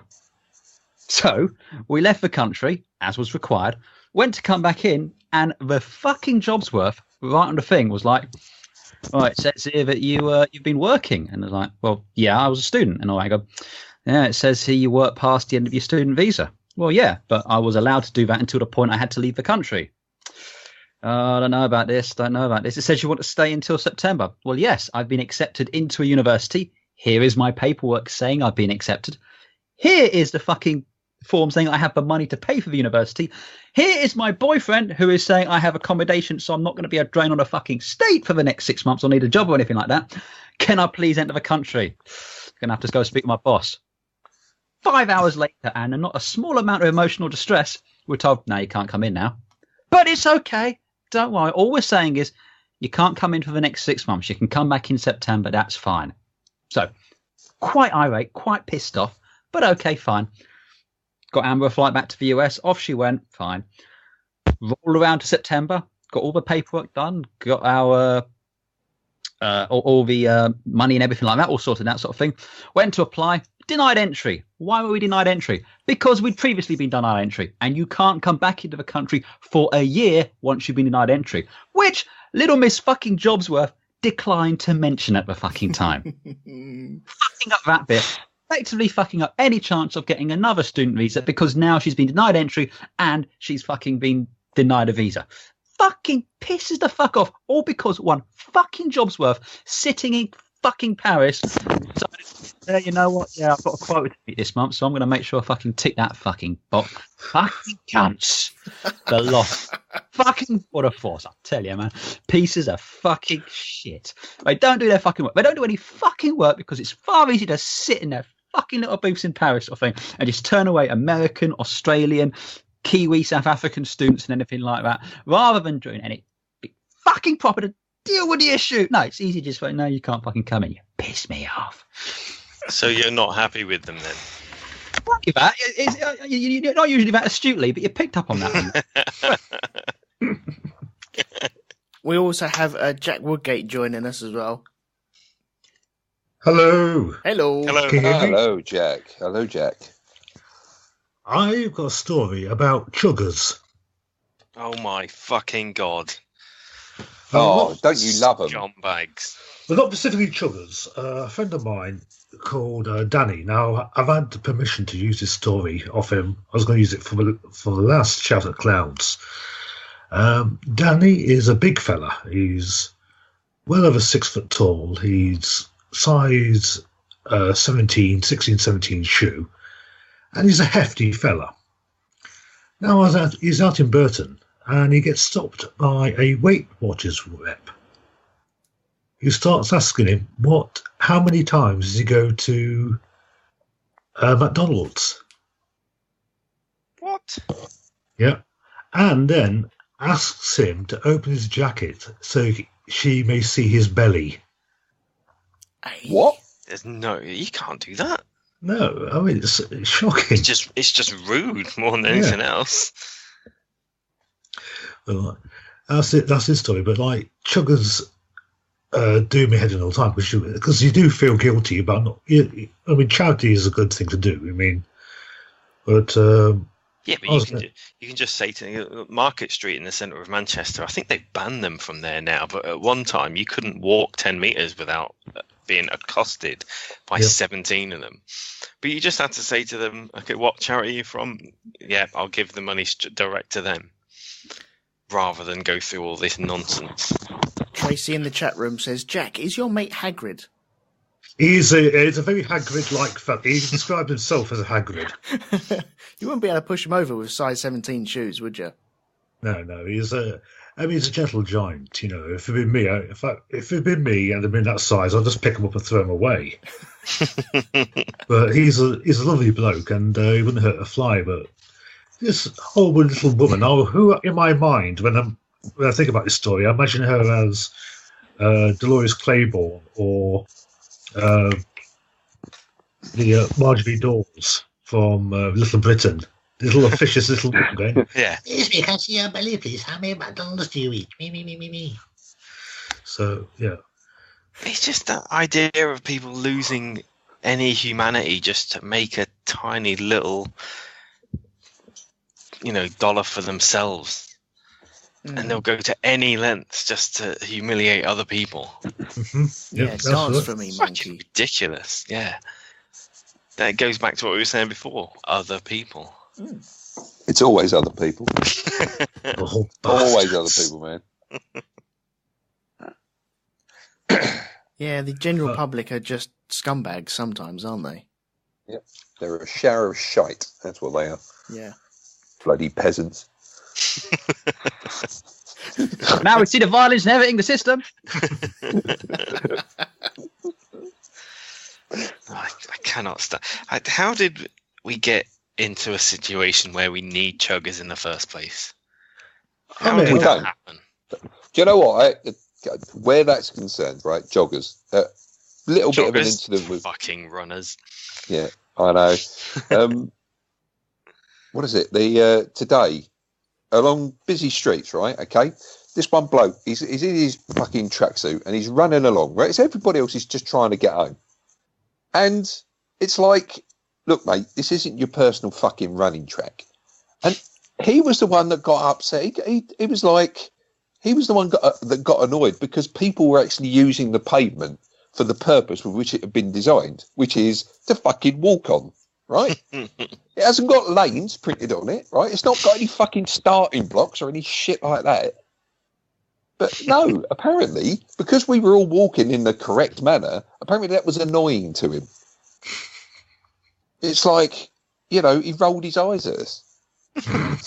Fuck you. So now there needs to be not only cycle lanes, but also jogging lanes. Do you know what? I think also... I think slow walking lanes. Slow walkers. Yeah, slow walkers. They exist, though, don't they? Didn't Oxford Street have that? They had different lanes. We need people just to get the fuck out of the way, right? And I'll tell you what we need to do is, if it detects you standing, right, on the line or moving closer towards the line which separates the other lanes, you should get some sort of fucking electric shock, right? Just so that you don't fucking wander all over the place like some fucking dippy cunt, just who gets in my fucking way and doesn't stand one side of the pavement or the other. No, stands right in the fucking middle. So I can't go anywhere. I can't move around them. Right, I've got one for you, Darren. Yep. You get on the tube, on train stations, the automatic barriers, where you've got your swipe card or your ticket or whatever. Yeah. People who walk through those and then just stop to do whatever it is. They need to look at their phone, to just stare at things. And you're like, move! I was coming out of a shopping centre in Nottingham, and this old lady just stopped right in the doorway in front of everybody. Yeah. I'm like, what are you doing? Are you mad? And people who do that in the street when they're pulling cases behind them, on the wheels. Yeah. Mm-hmm. And they'll just be sauntering along and just stop for no reason, and then go ooh as you go flying over because you've tripped over their stupid fucking bag. And I'll tell you what, there's two other fucking self-entitled cunts that fucking operate on the streets of London today, right? People who read their fucking mobile phones as they're walking along a crowded street. Mm. And those people who wave their sticks around in front of them, they did them head as well. What, blind people? Those fuckers. But there's them, and there are these fuckers who ride bikes on the fucking pavement. Oh, God. Push bikes. To be fair, it's fuckers who ride push bikes. Period. All right, come round here and say that. I ride on the road like I'm supposed to. Yeah. Do you That's stop fine. like a good boy? Microscooters. There are plenty of people who do obey the rules, and they will ride in the road, and they'll be perfectly good at riding their bike. It's not every single cyclist, but there's a fucking great majority of them. And if you were to spend a couple of days in London, you would think that every single cyclist is actually a bit of a twat. I agree. Because there are far too many of them. That's it. In London, they are awful people. Awful people. But then that's true of most people in London, to be fair. Well, that's another thing as well. It's like when you get people visiting this country, and I'm sure it takes place in other countries as well. I think there's a machine that's installed at every single airport in the world, and what you do as you go through, what it does is it switches off the common fucking sense switch in your fucking head, right? Because they suddenly forget that people actually fucking well live here, right? People work here, you know. This is it. People reside in this country, right? And what do? Oh, they stand on London Bridge, right? And they want to get a photograph, right, with their siblings standing there with like the fucking, you know, HMS Belfast standing behind them, right? And then they get annoyed when every fucker who's had a fucking hard day at work just wants to get to his fucking train. And then they walk through their line of their photographic line. So they can't take the photograph. And I'm now, right, I deliberately walk through people's photos. If I see that, I will make a beeline and make sure I walk straight in front of them as they press the fucking button on their camera. So they've just got this big black blur just right across the screen. I don't give a fuck. Did anyone see the video of that hero who was he was a cyclist in the cyclist lane, and he was singing to the tune of Star Wars, "This is a cycle lane," as he rides down it, and there's so many people just on their phones just blocking the cycle lane. So he's going, cycle lane, this is a cycle lane. It's just brilliant. Absolutely love it. I haven't seen that. Oh, I think Jack's just jumped off. I've got one that annoys me, which I think you guys, Darren and Elton, I'm sure will appreciate as well. Forbidden Planet in London. Ugh. It's annoying just at the best of times, but still. I was in there on Saturday. Motherfuckers who stand right in front of the graphic novels reading them. Yeah. I mean, this is true in all bookshops, but in Forbidden Planet, it's particularly fucking irate. It's like, I'm diving into Forbidden Planet because it's someone's fucking birthday. I need to get a present because, you know, like, fuck, I'm going to plan for that in advance. And seriously, every single bookshelf, there's some motherfucker standing there with, you know, the latest copy of fucking Batman, what have you, standing nose to the fucking thing, blocking it while he reads. And it's not he's browsing it. He's not he's flicking through it. He's literally reading it. So firstly, you're pissing me off because you're a tight motherfucker. Buy the fucking book. Secondly, it is pissing me the fuck off because I want to get access and see what's on that shelf, but I can't because you're blocking me. The fuck? I think that's true of any shop, not just Forbidden Planet. Like, go to the supermarket, you can search for what you're looking for, a couple of yards back from the actual shelves. You don't need to stand directly in front of the shelves. It's like, I cannot access the thing that I'm after. I know exactly where it is. There it is. I can see it. But you're in my way, deciding exactly which can of chopped tomatoes you need. It's like, for fuck's sake. Yeah, it's like this is the only interaction with the outside world, and so they want to get maximum time out of it what they can. I can't stand that Forbidden Planet now. Because of that story. Well, do you know, I remember the first time I went down into the basement of the Forbidden Planet as it is now. When they first they did it up, I remember there were so many cheap sci-fi novels on the shelves that after a while I couldn't read. They were just shapes. That's how many books there were down there. Mm. I had to come out and go and have a cup of tea somewhere, and all of a sudden I can understand the English language once again. But there's just tons. It's too much choice.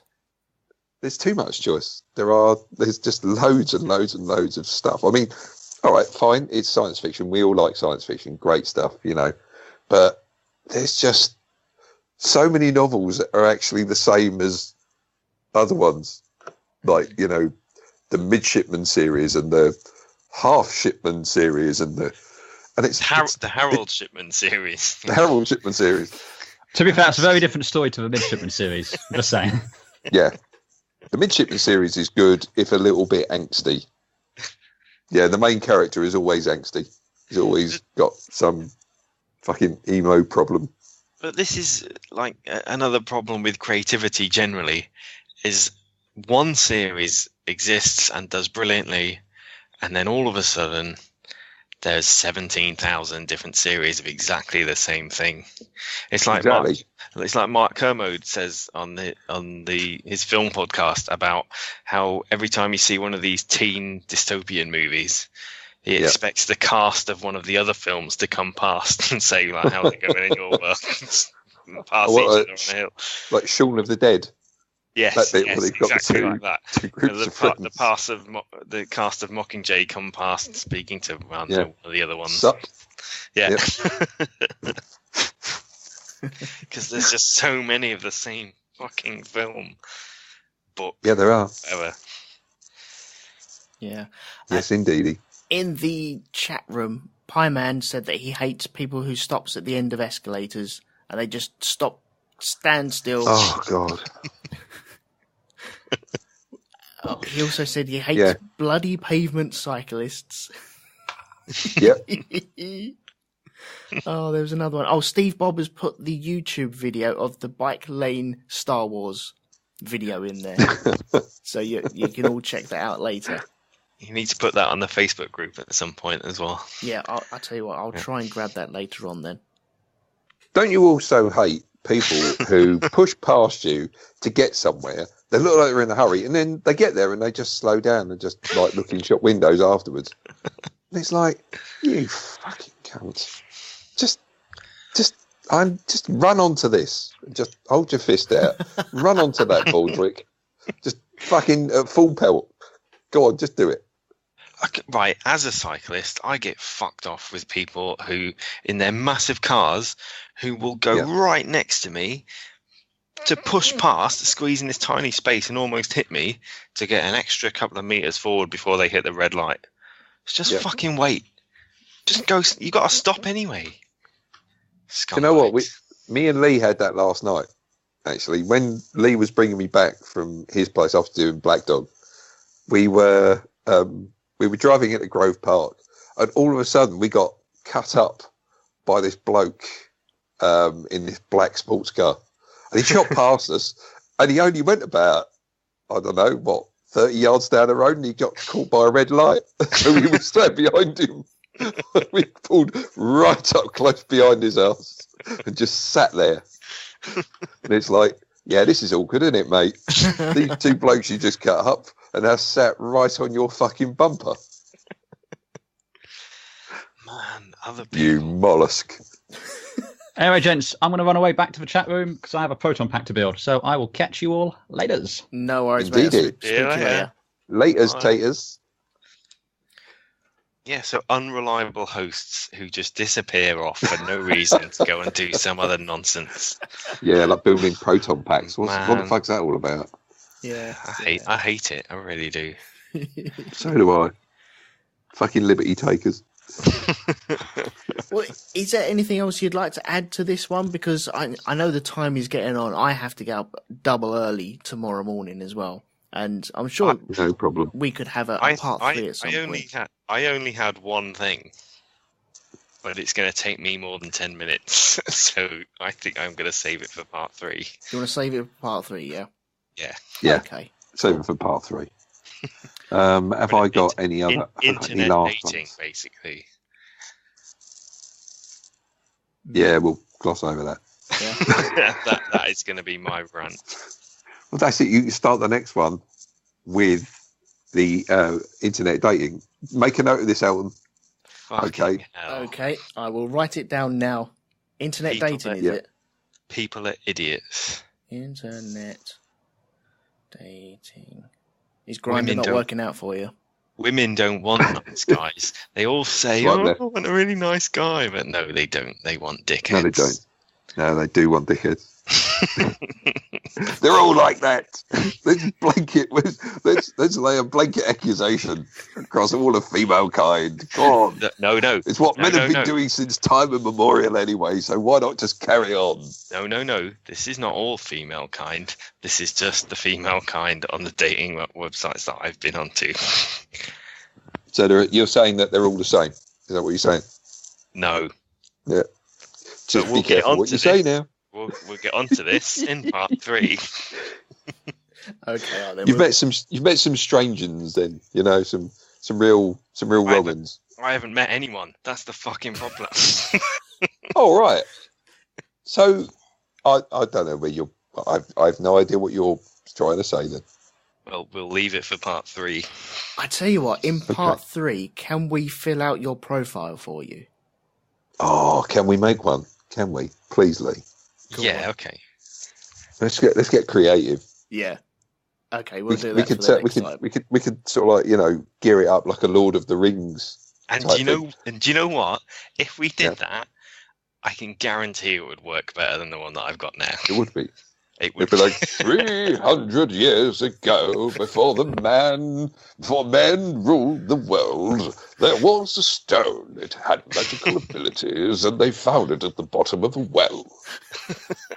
From this, Lee was born. He is the physical embodiment of the magic within that stone. You want to date him? You have my sword, and my axe, and my penis. Yeah. And you've also got my gardening shears. Where the bloody hell are those? Okay. Give them back to me, you git. Right, we're definitely doing that next time out then.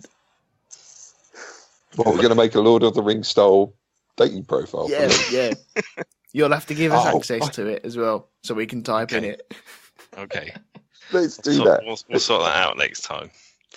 We can do some on-location filming as well. Sort of like have you standing on like hillsides, looking manfully out into the misty distance. We'll get the soundtrack from Lord of the Rings and have that playing over the top as well. No, right. With a leaf blower. If you did that, I can guarantee it would not do as well as the one that I've got now. But we can make up a name. We'll call you Gavin of Aragorn. There you go.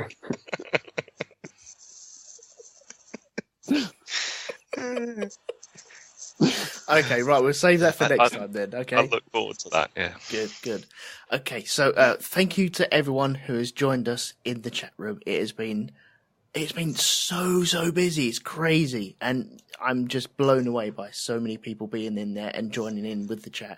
It's just brilliant. I love it. Thank you so much for joining us for that. If you are listening to this on the podcast, then please, next time we are recording, please pop along to mixler.com/road2media, and you can join in all the fun and the banter and even Skype in, because people have Skyped in today. It is proof that it actually works. So thank you to everyone who's done that. If you pop over to facebook.com/groups/ShonkyLab, you can find all the details there of the next time that we're going live. I'm not too sure of the next subject. I know it's not pies though. That is later on. Whoa! Why not? I can bump it, but I'll have to have a look at the running order first. We'll work something out. Don't worry. We are going to be doing pies soon, so don't worry. Darren, have you got anything to plug at all? Anything that springs to mind? Yeah, there's a hole in my wall here. I've got to get that sorted out with some polyfiller. Have you thought about getting Lee Metcalf round? He's quite good at that DIY thing. I actually want a flat to be. You know what I said about the only time I go out is like if my flat was on fire in pajamas. Yeah, well, that could become a reality if I let Lee round to use polyfiller on my wall. I know it's like, well, how do you go from filling a wall to being on fire? Ask Lee. Is it like that episode of The Simpsons where Homer pours milk on his cornflakes and they burst into flames? It's exactly like that. He's the fire starter, rhythmic fire starter. Brilliant. Yeah. Sorry, I've got an image of Lee with Keith Flint's hair now. Oh dear. So yeah, you can I'm catch. the fear addicted, the danger illustrated. You can catch me and Darren and Lee, who was on earlier on, and Mr. Jim Moon and Mr. Owl as well on the Black Dog Podcast at blackdogpodcast.com. It's a film review show. I would highly recommend you pop over there. You think this is polished turd? You go over there, man. That is the business. Yeah, but we have fun now. Yes. We do. Now, how many episodes has it taken? It's taken 330 episodes. We're on 331. So, yay! Yeah, please pop along there. iTunes reviews are welcome for that show as well. Lee, have you got anything to plug? Not that I'm on, but I'm enjoying the Grand Prix podcast. That's a good one. Oh, bless your heart. Yeah. Bless you. I'm not enjoying it. And now you've sucked me back into watching Grand Prix. You bastards. Yeah, sorry about that, but yeah, them's the breaks. You and Andy. Them's the breaks. Or not, in Max Verstappen's case. Yeah. Hey, topical. If you want to know more about that, go and listen to the Grand Prix podcast. Oh, there you go, at grandprixpodcast.com. So, and this you can catch, obviously you're downloading it and listening to it, so you're a very, very clever person anyway, but you can catch this on shonkylab.com. It's on the Facebook, it's on iTunes, I think it's on Stitcher, I think it's on Acast as well. It's all over the place, so you can grab it on any podcasting application you can. So, it just leaves me to say thank you very much, Darren, for joining us. No problem. Thank you very much, Lee, for joining us as well. Bar humbug. Thank you to the chat room for joining us as well. And it just leaves me to say, please leave quietly. This is a residential area.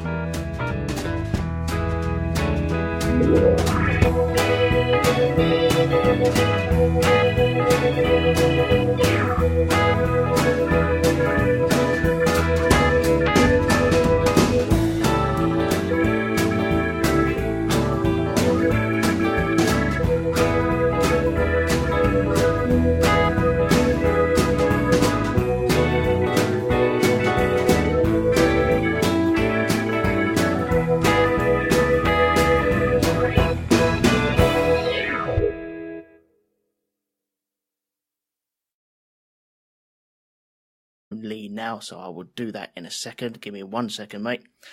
And yeah, you can join us there. You can join in for the chatting. There's loads of people. There's actually loads of people in the chat room. Wow, I wasn't prepared for that. That's You weren't prepared for actual listeners. No, it wasn't. No, it always flummoxes me that people actually do come along and listen to this. So. But yeah, it's got right. I'm going to try and add Mr. Metcalf into this. Are you there, sir? Yeah, I'm here. Hello. Hooray! Hiya. Hello. I just thought, if you're down one black dogger because he's fucking useless, I thought I'd help with the moaning. You always. But that's not really in your skill set, though, Lee. Moaning. No, really. It's kind of a bit of a stretch. I'll be honest. Yeah. No, you're always welcome on, mate. You know that. Thank you very much. I won't hang around for long because I was going to just listen while finishing off my Logan picture. Mm-hmm. So I was just going to jump in and start off, seeing as you have unreliable hosts. I wouldn't say unreliable. It's kind of the norm, so it's more expected. It's not called the Shonky Lab for nothing. Yeah, I know, but he's reliable in his unreliability, I guess. Yeah, true. Yeah, true. There you go. So, yeah. Well, that's the first thing. Unreliable fucking hosts. So Lee, do you have some experience of this? You know what? Funny enough, I do.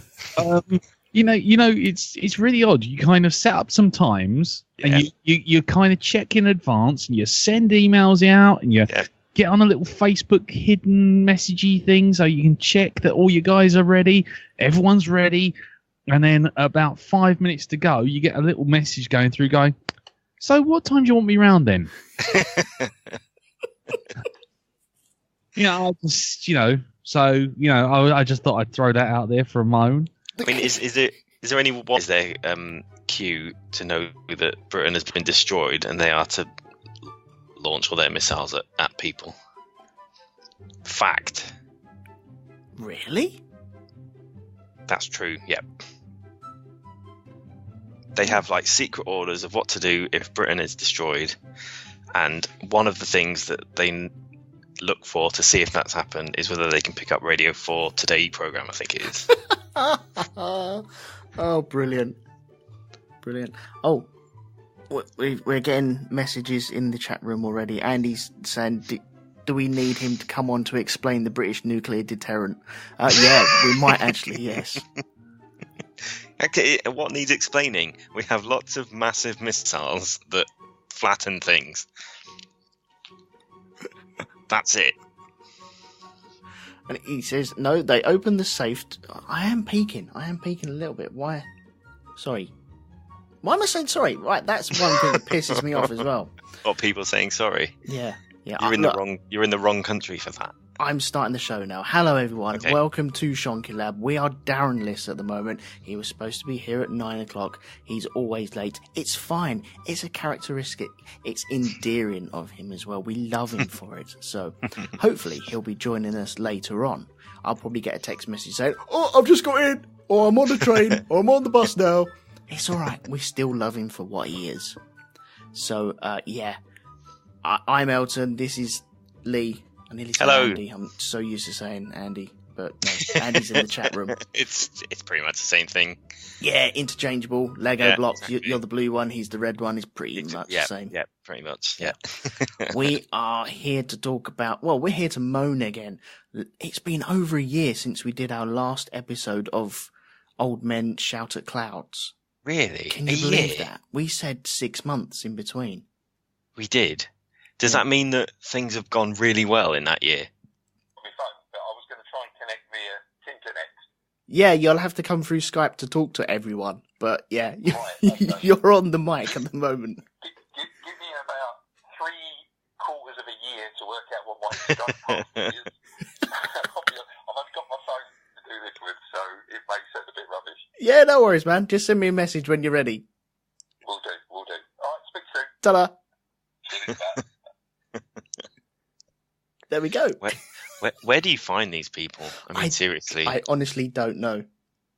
But did we expect anything less? I don't think we did we? So the Shonky Lab has not moved on in a year. Yeah. If anything, it's got worse. Yeah, that's right.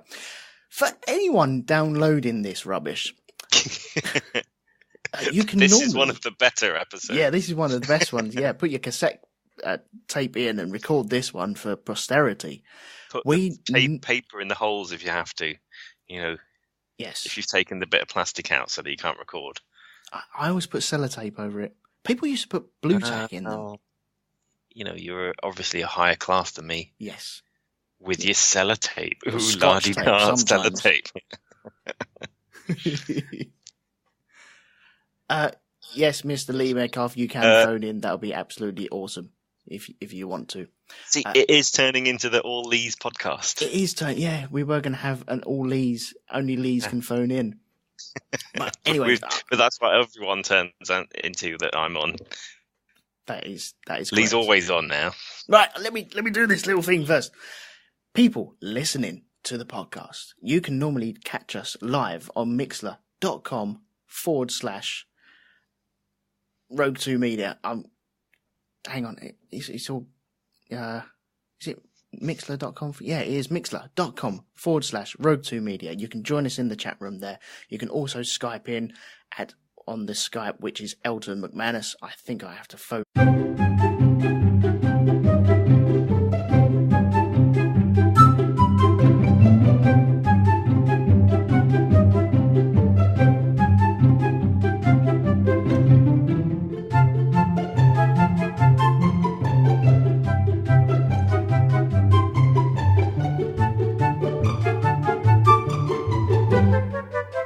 I think you're all right now.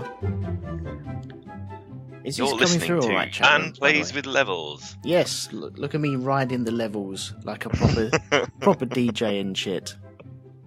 It's a good job that we sorted all this out before we went live. Well, yeah, exactly, yeah. Because we don't want people to be listening to this. No, well, really. This is the green room. I still haven't started the show, so we're still in the green room at the moment. Fair we enough. haven't stepped out into the lights yet. Flip it now. I thought you'd known that by now. See, I look, don't just know what peeked. happens. I'm watching the news anyway. You just do your own thing. You got the news on? Yeah, Are we at Hurricane war yet? Maria's doing some things. We're Britain. We're always at war with someone. Yeah. Have we fired nukes? Do we have nukes? Yeah, of course we do. What? Yeah. Okay. Yeah. Of course we do. But do we have I mean, they're them? not ours. Yeah. They're American ones, Okay. but they're in our submarines. You say yeah, but okay.